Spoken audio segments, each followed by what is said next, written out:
So we're going to be getting into this game here. This would be game 6 at this point. This is going to be a wild ride, right? And we knew this coming in with these two teams from the finals yesterday. We've seen that they just go all the way, and now both teams have broke the curse, right? They both won on blue side just recently. Now it's up in the air at this point on who can win it. I think at this, what we're getting at is that Extremely Slayed understands that they need to get their jungle. They have to prioritize their jungle at this point, and if they don't, for some reason they always only play a Joy. So Birthright kind of is still targeting a lot of the jungle heroes on Extremely Slay. Can they stop that? Are they going to go the high-lows first this time, kind of follow in the footsteps of Slay? We'll find out here. What's your take, Private?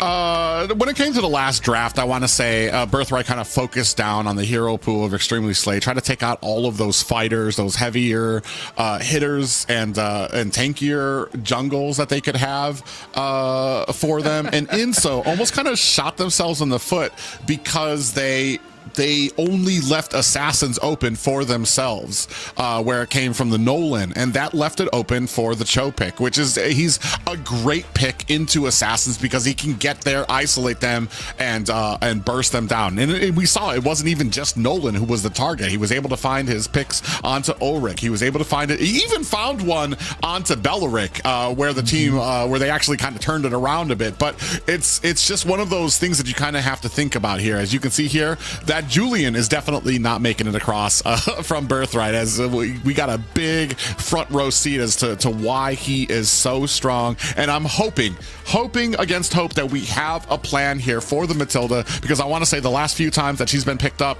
it has been detrimental for Extremely Slay. Not just that, they let the high-lows slip, but if you look at the bans closely, Fanny jungle, Alpha jungle, Julian jungle. I think they're getting the hang of the fact that they do not want to give Mr. Death his comfort whatsoever. Demand and respect in game number 6 in a best of 7 in a grand finals nonetheless. That goes to show how good of a player he is right now, and definitely being prioritized in terms of the ban. So I like the picks coming through, but I think this third pick, like you guys said, have to prioritize Mr. Death. Yeah, I mean, if not, it's just going to come down to that. What are you going to play at this point? Is there like some pocket pick that you haven't put in just yet? And it might come down to it, right? But Birthright's got 2 picks here. The Lo Yi is still open. They do opt to go for the Moskov a little bit earlier, and then they opt to go for the Valentina as well. Again, every time a Faramis is picked up, it's kind of hard to play the Lo Yi because you always want to have the counter of another realm. What is your ideas here, Private? What do you think? They didn't pick jungle. I'm a little worried here. I mean, maybe they just kind of put it at rest, where they're just like, all right, we're just not going to get the jungle we want. So they're just going to leave that for the end. They prio the marksman, which means I want to say, I don't even know if there's any other jungles left. Are we going to ban the Joy just in case from Birthright to go ahead and take that down? There was a comment made earlier about potentially the Fredrin coming in there, maybe the Akai, but I want to say that takes a special kind of player that can play that and be successful with it. Especially right now, we're mid to the end of this meta where people have been knee deep in the assassins, knee deep in those fighters, where Fredrin is kind of a distant memory for most people. It does provide a lot of sustain in there, but I want to say Extremely Slay would be kind of lacking on the damage department, especially in the early game. So there's going to be no assassins. You're seeing all these assassins, all these jungles taken out there. I don't even know what else is left where you can go. Maybe an X-Borg or something. Might actually be good to go against the high-lows. I mean, it's not just that. I was looking at the fact that Extremely Slay have the first pick of the second phase, so I'm not sure why they would ban out the Link, because that's one of the assassins that's left open for their side. I mean, it does not do well against the Moscow, however. And right now, yeah, you're right. We're scrambling for assassins, right? And I feel like what's available right now, the Joy, maybe the Lancelot. I know I'm looking into it too right now. Are we really gonna see an Eason Shin coming in the grand finals? The Harley is available. They take away the Cho, so Kingsta was a threat as well. So yeah, I think that's a lot of respect bans going in from the side of Birthright. Yeah, not only that, I want to see what they're picking here, because this is what is going to kind of set the flow of what Extremely Slay is going to be rocking with. And they go with the Bane. Interesting enough, I mean, I don't think did we see the Bane on Extremely Slay slide last time, or was that Birthright? What was it, Private? I believe it was on Birthright that they had Bane on there, and he had some trouble because Extremely Slay went with the Kaja, and they just absolutely focused on Bane with those divine judgments, and absolutely showed that squishiness that he's super susceptible to. Yeah, so with that being said, I mean, there's not much left open here for the side of Birthright. Export? Jungle wise, Cyclops. I don't know about that one, man. He's not meta. Come on. Yuzhong. Interesting. They just I don't know if this is a panic from both sides, or like what is going on here, or like this is a last ditch effort to possibly just try to end the game and get that match point. Well, I mean, it's not a bad thing here because there's a lot of squishiness on the side of Extremely Slay, and you can kind of go in with the Black Dragon. You can burn out that the Nether Realm coming from Extremely Slay, and potentially get yourself out of harm's way. You've got a Melissa, or you've got a Matilda on your team, so you go in with the Dragon, immediately have the Guiding Wind, or put on your stacks, get that regen back, and then get pulled back with the Guiding Wind. So it's not a terrible idea here, and we do see that the Tigreal's being picked up here. I want to say it hasn't been as successful recently, but I mean, if it's going to work anywhere, I assume here too, we just need to be more careful in the early game with him. Remember, he's tanky, but not that tanky to where you can just kind of like just throw him at bushes and assume the best will pan out, especially with a Nolan on the enemy team. Yeah, I think it's not just the fact that he's tanky. They need to make sure he hits at least that power spike to get that implosion online, or maybe just punish an overextension that could come in with that Sacred Hammer Flicker combo early on. But I like the fact that they're playing in for a set. They have that Glorious Pathway. The Deadly Catch could be something that could be used to contest neutral objectives. The only way I see Birthright taking it away is trying to get that early farm on their side, and Levi did show a really good gameplay with that. Nolan was able to use the retributions as well, but unfortunate for them, they didn't come out victorious. But by no means did he play bad, right? It was just Mr. Death was just really good in that game. So I think Birthright still have it on their hands with this Matilda, enhancing the capabilities of the entire team. So this may be a matter of time to figure out who it is, and I think First Blood will be very important in this game. Yeah, that is true. And to be honest, I'm not quite sure whose draft I like more here, Private. Who do you think has the better draft? Oh man, putting me on the spot here. When I'm looking at these, I want to say in the early game, especially with Matilda on your side, I kind of like the fluidity of Birthright here. Their ability to kind of get in, put in that damage, and having the Guiding Winds, which we've seen Mark has been outstanding on this Matilda in the past right now, and been so fluid with it. It's going to take some great synergy from Extremely Slay to be able to kind of overcome this, especially it's going to be a rough early game for them here, no doubt.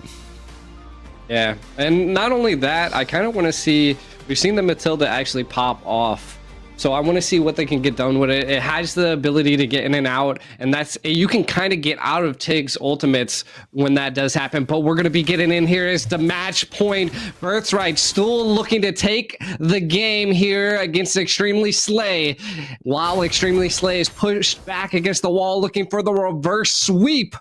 Who can we see that could get the possibility of a win here today? And to be honest, I'm I'm just on the edge of my seat. Both teams have been bringing it. They're on their A game, but Extremely Slay looks to be in a little bit of a more stride position here, and already fights happening like crazy, Kronos. Yeah, I think unnecessary fights already being picked up right off the bat just to get some river control, but nothing out of the ordinary thus far. MLBB should be a prime target, especially given the fact that he will be a level 4 threat in the turtle pit, Private. Yeah, and I mean, right now that's going to be the big thing too. When it comes to the turtle pit, if you aren't able to get a set or get a kill into the XP lane, you're going to be dealing with a black dragon kind of swooping in. And I'm wondering, do we go for it, or maybe because we have a Bane, maybe we put some pressure on the opposing lane? Don't even go for that first turtle. Put the pressure on the opposing lane because he's just got such a great ability to put a ton of damage onto towers and objectives like that. Hey, Bane connoisseurs with the W's in the chat, I guess, right, G? For sure, Bane connoisseurs, and we see them.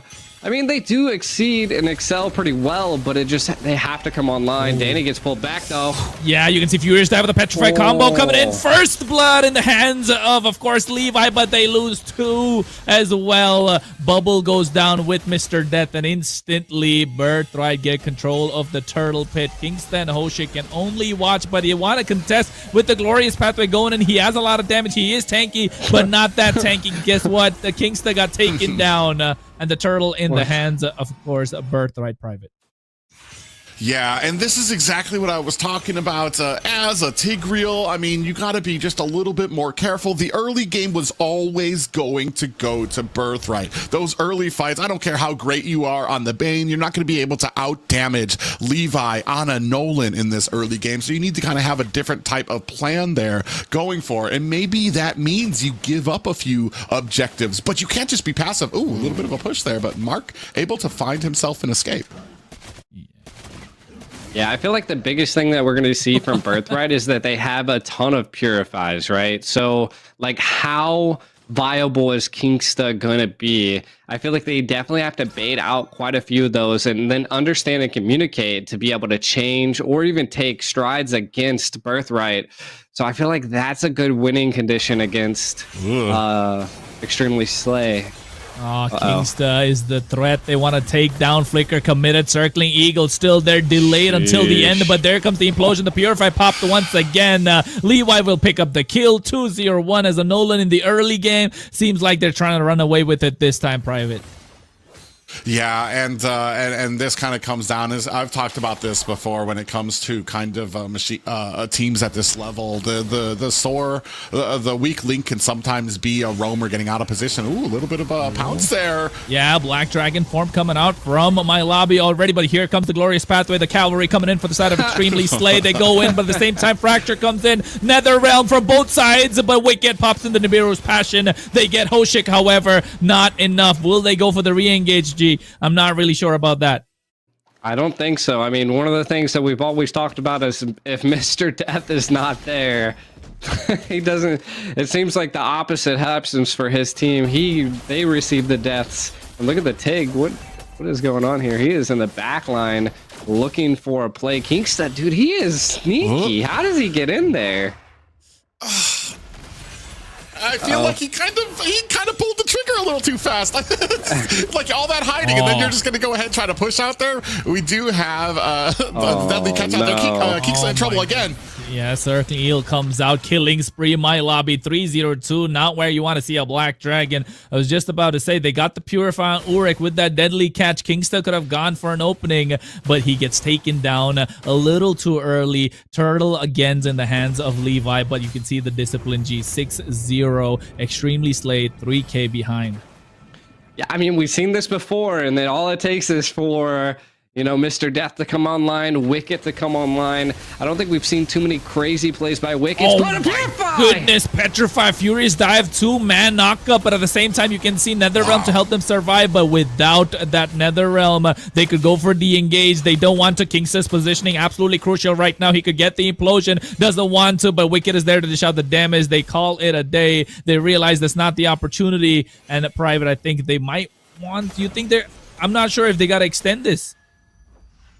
I mean, looking at it right now, the rest of the team kind of seems to be. I'm wondering what the plan is, especially because you're kind of forced. Mr. Death right now is farming his head off. He's trying to get ahead as fast as he can. Bane doesn't usually have a big problem when it comes to farm, but the rest of his team is still getting into these engagements without him. And who is your big damage dealer? It's just Wicked here at the 6-minute mark, and he's behind. Oh, look at my lobby. Oh my goodness, he's getting targeted, but at the same time. Yeah. Oh, Implosion comes out. Glorious Path to slow them down. Bennett Rage Zebra circling Eagle, creating enough space, gets the knock up on towards Kingsta. They don't have any form of engage right now, and seems like Birthright could go in for a siege in the mid lane. But at the same time, Mr. Dead does have the deadly catch to make sure he can defend, and I think that should be used up right now, Private. Oh, but here comes the Glorious Path from Danny himself, and yes, the deadly catch to make sure they disperse just before this last turtle, Private. Yeah, and you can see here, I mean, we're still kind of at the mode where Bane is trying to get farmed up. The only problem is you're kind of walking around with this 4-man that's leaving open the lanes. I want to say we kind of went into this half team fight kind of grouping before the laning phase ends, and you're kind of giving away towers without much contention here. Kingsta's having a little bit of trouble, I want to say, connecting. Yeah, Furious Dive, knock up with the Petrify again, but the Implosion catches him, but the Circling Eagle is there, but he gets pulled back with a Shadow Stampede, even after the Guiding Wind, but he gets the kills. Levi comes in like an assassin, picks up the triple in the mid lane, and gets another turtle for himself. That's 3 turtles, G. Yeah, and I think maybe, they're not going to go for Wicket. Too much pressure there. That is a turtle received. Definitely Levi kind of coming online right now, 5-0-2. And not only that, my lobby has just been so aggressive on this YS that it's just too much for them to handle. But again, we've seen the same go here, Levi. Oh, Wicked. No. There's just dust there where he used to be. Wicked is having a problem, and this is what happens when you try to engage too early right now. Circling Eagle. Oh my gosh. Knockup is there. Deadly catch to make sure they go back, but at the same time, he went in for the backline straight away. Danny with the Nether Realm of his own, trying to go in. Spear of Destruction there. Hoshik being taken out one after the other, but Kingsta will be the first to fall, and the double in the hands of Levi. Once again, 8-0-2. If this is not a Nolan snowball, I don't really know what this is, G. Yeah, I mean, it's 12-1. Definitely great tenacity by Birthright. They are hungry and snowballing hard. Again, a 10K gold lead is approaching right now. And it's, dude, this is tough for Extremely Slay.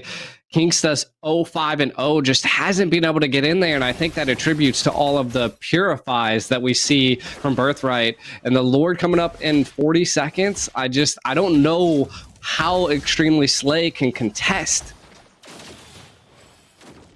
Yeah, and especially now that I want to say some of the focus has been, they've been trying to chase down my lobby, who's doing a great job of split pushing. But I mean, you're not going to win any kind of exchanges there, because the worst that's going to happen is he's going to early proc his Black Dragon and be able to fly through the air and get away from you guys. And I mean, the only thing I could see is maybe you start kind of getting yourself in a split push position, but that's not something you want to do with an enemy Nolan on the team, because he can pretty much 1v1 anybody on your team if he catches them. Retribution already used by Mr. Dead, but at the same time, Circling Eel comes out. Danny with a deadly catch of his own. Hoshi gets caught out even after dropping down the Glorious Path. They were Wicked! Flickers forward! He gets Danny, and the Netherrealm makes sure to save them. But meanwhile, Levi picks up the Lord. Enough space created, but look at Levi's positioning once again. Kingsta is there. He has the Implosion. He has the Flicker. Nothing committed just yet, but Urek trying to dash in and dash out and making sure he dishes out the damage. But I think that was wise of Kingsta not to use the Flicker just yet. G.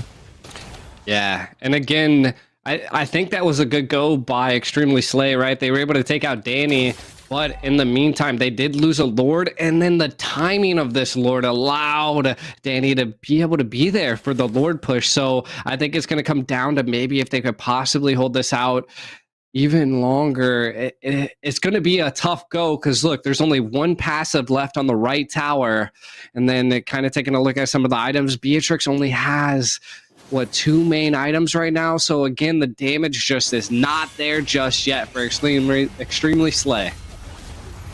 Oh, Here comes the siege. Black Dragon circling, eel coming out, everything thrown at them along with the glorious pathway, Netherrealm pop, but at the same time there is the Nibiru's passion, Urek working at the inhibitor. They get it. The Lord get taken down. Danny with a deadly catch of his own, making sure to zone them away, but here comes Bubble alongside Kingsta, but he gets taken down by Levi, trying to bite more than he could chew, and oh my goodness, they get the siege going down on the bot side. Once again, Danny is there, Mark as well to make sure he can get the guiding wind for them to get out of harm's way.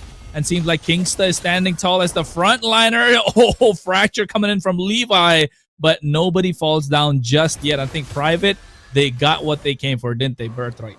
Yeah, I mean, this is unfortunately just because they didn't get the core doesn't paint this as a good defense for Extremely Slay. It just means that Birthright, they got what they wanted. They're going to back up. They're going to be safe. They're going to continue clearing out this jungle and tightening this little chokehold that they have on Extremely Slay. They're forcing them to turtle into their base right now, where they're not able to get any type of farm. I think the next step here is just starting to freeze lanes so that they can't even get any of the minions coming at their doors. You could see that. That's kind of what's happening here. They've frozen the lanes at mid right now. Ooh, a little bit of trouble here. Hoshik just narrowly gets away. Yeah, but I think he was just doing that to buy some time to maybe get a little bit of a cheeky play here. They look like they're on the hunt for Levi. Lobby. Uh-oh. Oh, implosion not yet used, but there it is along the Bennett's Rage comes out. They finally get the shutdown that they were looking for, making it 5-4 for the Lord, even after the SOD. And right now, I think Private, this is the opening that they need, right? I mean, it's a little bit of momentum. I'm just laughing at the no coming from Kingston. Like they've just scored a game-winning play there, but they're going to go ahead and engage.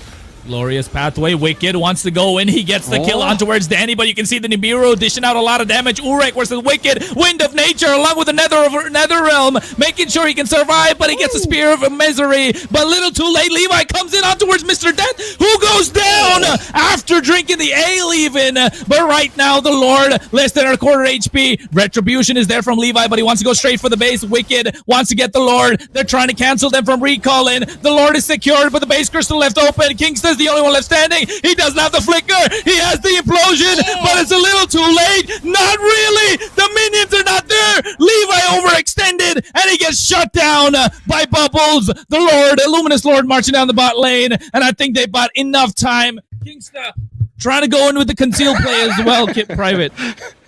Minions MVPs out there coming in clutch, shutting down Levi out there, especially with that missed implosion. I thought it was over for Extremely Slay. I'm like, not like this, but they actually do get the momentum in their hand. Uruk is doing the best he can to try to subside this Lord. Dude, you gotta give it up to Kingston once again. I don't know who made that play to kind of get the kill onto my lobby to be able to contest this Lord, and now we're seeing Birthright being sieged already. This, again, is going to give them a little bit of leeway and now allow them to pop off. Really, what Birthright needs to do is they have to take out Wicked. Look at my lobby's positioning. Might be going for the back line. Viewers dive to get away, but Private, not just yet.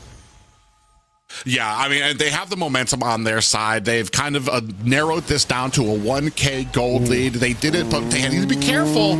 Oh, Glorious Pathway is there, and here comes the deadly catch along the Bennett's Raise. They get the kill on towards my lobby, and they're running them down. Run and gun show coming in. Wicked picks up the double. They get the inhibitor. They want to end the game. Extremely Slay trying to take it to a game number 7. They get 3 kills. Mark with the circling eagle gets a 4-man knockup, but guess what? It's a little too late. Levi will get burst down. No, they don't. They get back to the base, but there are no minions just yet. They bought enough time, but there it is, the 5-man wipeout that Extremely Slay were looking for. When the backs were against the wall, they came back running and gunning all the way to a game number 7, just like we called it. It's going the distance, folks. It is going the distance. I was just holding my head like that when Levi almost won the championship for his team. but that implosion pulled out the minion, and the timing for the Lord and the Mega Minions to spawn. Oh my god, it seems like a fairy tale for Extremely Slay, and it all started, G, from that one gank in the bottom mid-river burst where they picked off the Yuzhong. They Extremely Slay kind of just leaves you speechless at this point. Like like who came up with that play? Like it was like 15-2. Like you were being outclassed in kills. You were being constantly slayed, but you never gave up. I kind of asked that. I was like, what could they do to, you know, stop a siege? What could they do to maybe get a pick? And Kingsta, and not only that, Wicked being able to capture that kill onto my lobby was just detrimental for that Lord play. And dude, the tenacity, their tactical approach on some situations, they're just something that Birthright can't seem to handle, and they just flip the switch on them.